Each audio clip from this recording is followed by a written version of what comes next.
ఇప్పటికే జిఎస్టీ వల్ల భారతదేశం అంతా కూడా ఒకే రకమైనటువంటి ట్యాక్సులతో ప్రజలకు సౌకర్యంగాని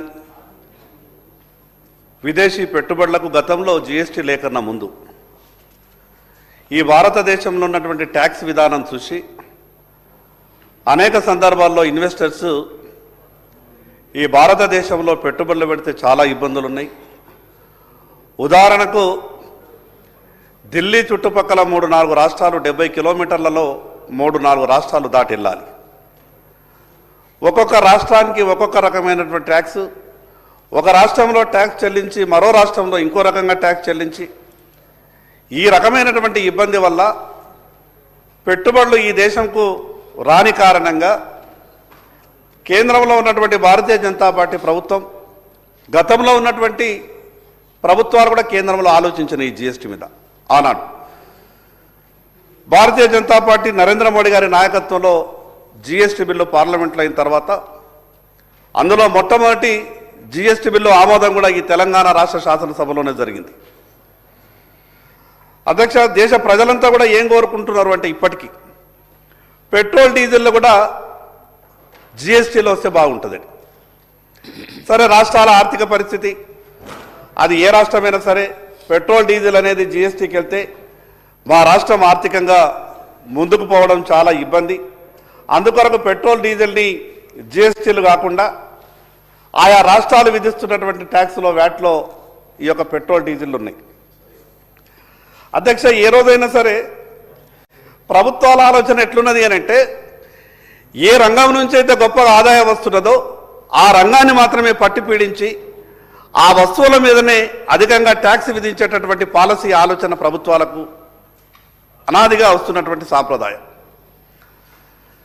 ఈరోజు ఉదాహరణకు అది ఎక్సైజ్ కావచ్చు, స్టాంప్స్ అండ్ రిజిస్ట్రేషన్ కావచ్చు, ఈరోజు వ్యాట్ కావచ్చు, ఈ రకంగా 3-4 ఆదాయ వనరుల మీదనే ఆధారపడి ప్రభుత్వాన్ని నడిపించేటటువంటి పరిస్థితికి వస్తే ప్రజల మీద భారం పడుతుంది. అధ్యక్ష, ఈరోజు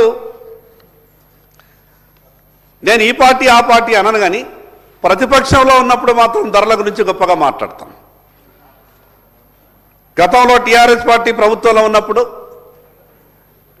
కాంగ్రెస్ పార్టీ నాయకులు కూడా ఏం మాట్లాడుతున్నారంటే అసలు ఈ రాష్ట్రంలో పెట్రోల్ డీజిల్ కొనగలుగుతామా, బంగారం తీరు ధరలు అయిపోయినాయి, ఎందుకు ఈ రాష్ట్ర ప్రభుత్వం ఒక 10 రూపాయలు తగ్గించుకుంటే ఈ రాష్ట్ర ప్రభుత్వంకు పోయేదేమున్నది, మిగతా ఆర్థిక వనరులు ఎన్నో ఉన్నాయి కదా, ఎందుకు ఈ రకమైనటువంటి భారం వేస్తున్నదని అనేక సందర్భాల్లో మాట్లాడుతుంటాం. కానీ ప్రతిపక్షంలో ఉన్నప్పుడు మాట్లాడినటువంటి మాటలకు తిరిగి అధికారం చేపట్టిన తర్వాత చేసేటటువంటి వ్యవహారాలకు ఎక్కడ కూడా పొంతన లేకుండా పోతున్నారు. అధ్యక్ష, గొప్పగా చెప్తుండే కాంగ్రెస్ పార్టీ అధికారంలోకి వస్తే ధరలన్నీ కూడా అదుపులో ఉంటాయి, ప్రభుత్వమే మేము. గౌరవ భారతీయ జనతా పార్టీ సభ్యులు పెట్రోల్ డీజిల్ ధరలకు సంబంధించినటువంటి అంశం మీద మాట్లాడుతూ ఉన్నారు. నేను వారిని సభ ద్వారా అడుగుతా ఉన్నా, రేపు జరిగే ఎన్నికల్లోప తర్వాత కనీసం 1 సంవత్సరం ఇవాళ మీరు తీసుకున్నటువంటి 10 రూపాయల ఏ ఛార్జీలు అయితే తగ్గింపు తీసుకున్నారో 1 సంవత్సరం పాటైనా కొనసాగిస్తామనేటువంటి ఒక విశ్వాసం ఈ భారతదేశ ప్రజలకు ఇవ్వగలుగుతారా?